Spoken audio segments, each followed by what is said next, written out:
দর্শক, বাংলাদেশের অর্থনীতিকে পঙ্গু করে গিয়েছিল প্রফেসর ইউনূসের সরকার।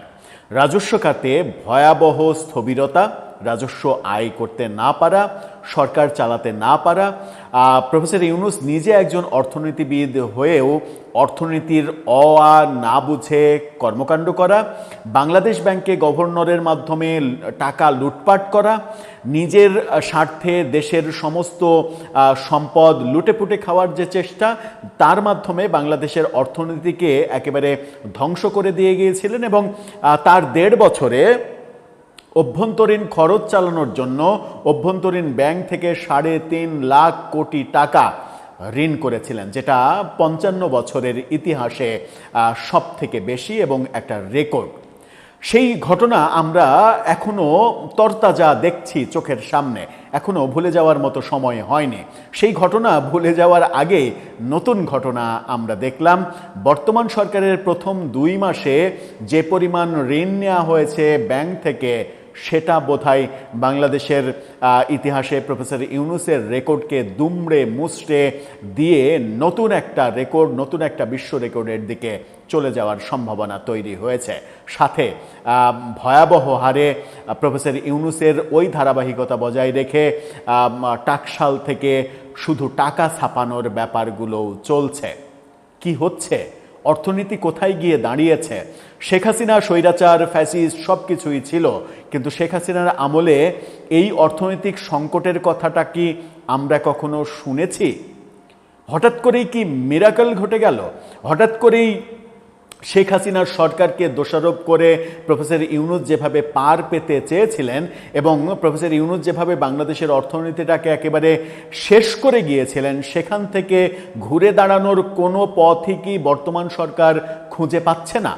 চলুন একটু জেনে দেখি যে কি অবস্থা, কত টাকা এই ২ মাসে সরকার ঋণ নিল, কত টাকা ছাপালো, এই খবরগুলো কি আসছে সেই আলোচনাই করবে এই ভিডিওতে। থাকবেন পলিটিক্স টিভির নিয়মিত আয়োজনে।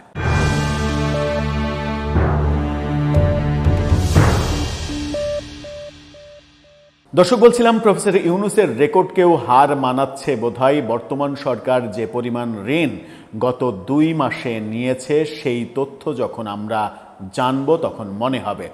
গণমাধ্যমের শিরোনামটা দেখে নিন। বাংলা ট্রিবিউন বলছে ২ মাসে ৭৩,০০০ কোটি টাকা ব্যাংক ঋণ নিয়েছে সরকার। এবং এটা কিন্তু কোনো বেসরকারি ইনফরমেশন না, তথ্য উপদেষ্টাই এই ইনফরমেশন দিচ্ছেন। তথ্য উপদেষ্টাকে ডাক্তার জাহিদুর রহমান, তিনি নিজে এই ইনফরমেশনটা সম্প্রতি দিয়েছেন। এই ইনফরমেশনটা যখন পাচ্ছি তখন আজকে আরেকটা খবর শুনলাম। খবরটা কতটা অথেন্টিক আমি নিশ্চিত নই। সেই খবরে বলা হচ্ছে যে শুধুমাত্র মার্চ মাসেই সরকার টাকশাল থেকে ২০,০০০ কোটি টাকা ছাপিয়েছে, নতুন টাকা। প্রয়োজনের তুলনায় বেশি টাকা ছাপালে অর্থনীতি কোন ধরনের বিপদের মধ্যে পড়ে, সেটা যারা টুকটাক অর্থনীতি সম্পর্কে ধারণা রাখেন, জ্ঞান রাখেন, তারা বুঝতে পারবেন কি হচ্ছে আসলে অর্থনীতি নিয়ে। যখন এই ধরনের খবর শুনছি তখন এনবিআর থেকে খবর আসছে যে পৈতৃক সম্পত্তির উপরে ট্যাক্স বসানো হবে, ভ্যাট বসানো হবে, এরকম খবর আসছে। এবং সেই পৈতৃক সম্পত্তি যদি একটা ভিক্ষুকও পায়, ৫,০০০ টাকার সম্পত্তি, ১ টাকার সম্পত্তিও যদি পৈতৃক উত্তরাধিকার সূত্রে কিংবা আত্মীয় সূত্রে পায়, সেই ১ টাকারও ট্যাক্স দিতে হবে।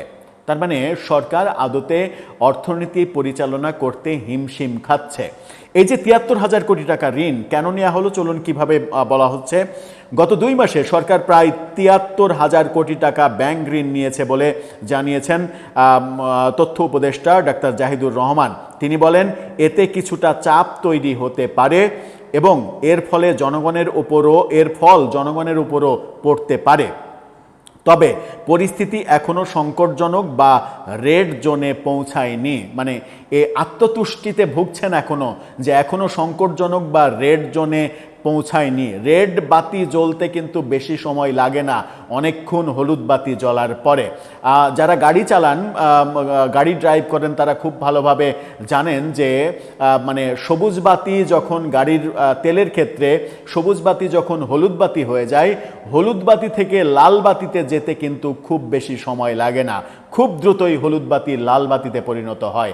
সুতরাং হলুদ বাতি যেটা জ্বলে গেছে, এবং হলুদ বাতি তো মূলত প্রফেসর ইউনূসই জ্বালিয়ে গেছেন, সেই হলুদ বাতি লাল বাতি জ্বালাতে এক মুহূর্তও সময় নেবে না, হুট করেই লাল বাতি জ্বলে উঠবে, সরকার টেরও পাবে না, ভয়াবহ বিপদের মধ্যে আমরা পড়ব। সম্প্রতি একজন ব্যবসায়ী মন্তব্য করেছেন 3 মাসের মধ্যে আমরা জ্বালানি তেল শূন্য হয়ে যেতে পারি, জ্বালানি তেল শূন্য দেশে পরিণত হতে পারে এই দেশ।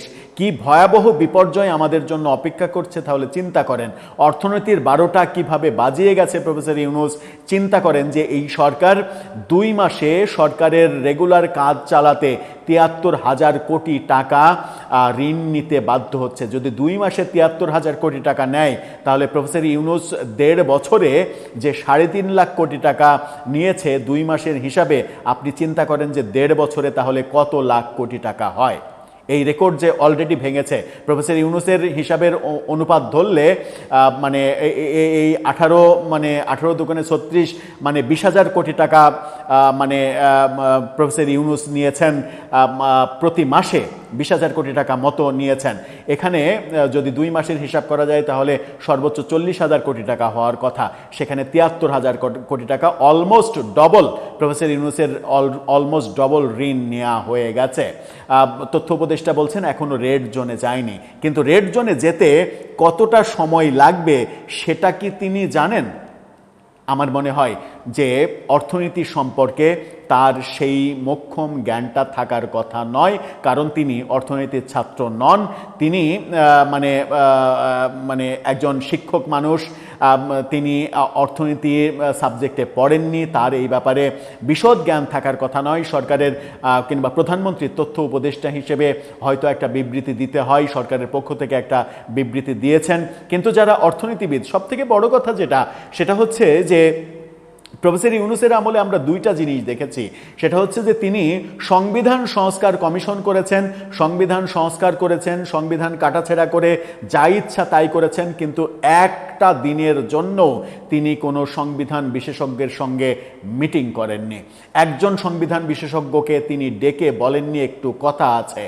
সংবিধানের প্রণেতা যিনি সংবিধান লিখেছেন সেই ডক্টর কামাল হোসেন এখনো জীবিত। ডক্টর কামাল তো আওয়ামী লীগ করেন না, ডক্টর কামাল জীবিত থাকতে তার সঙ্গে একবার মিটিং করেননি। ডক্টর কামালের কাছে গিয়ে তিনি একবার বলেননি যে স্যার এটা আমরা করতে চাচ্ছি, আপনার মতামত কি? ডক্টর কামাল তো তার বয়সে অনেক বড়, তাকে তো তার কাছে গিয়ে তো এই কথাটা বলতে পারতেন।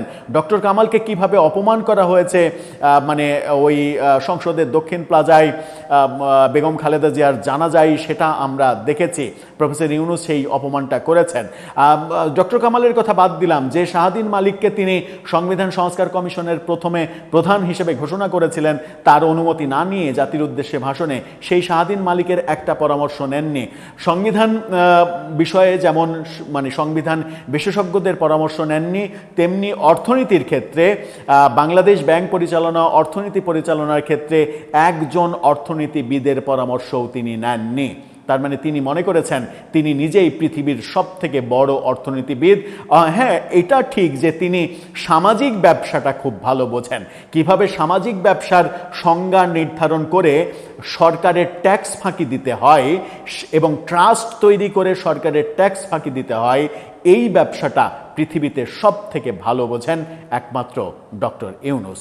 দর্শক, এই যে ভয়াবহ অরাজক পরিস্থিতির দিকে দেশ চলে যাচ্ছে, এর থেকে বাঁচার কি কোনো উপায় আছে? এই দেশে যদি দুর্ভিক্ষ শুরু হয় তাহলে প্রফেসর ইউনূস কি না খেয়ে মরবেন, না আমরা যারা দিন আনি দিন খাই তারা না খেয়ে মরব? আর প্রফেসর ইউনূস ফ্রান্স কিংবা আমেরিকায় বসে থেকে মানে অট্টহাসি দেবেন যে বাঙালি তোরা গরিব, তোরা ভাতও খেতে পাস না। আপনার মতামত জানিয়ে লিখতে পারেন আমাদের কমেন্ট বক্সে।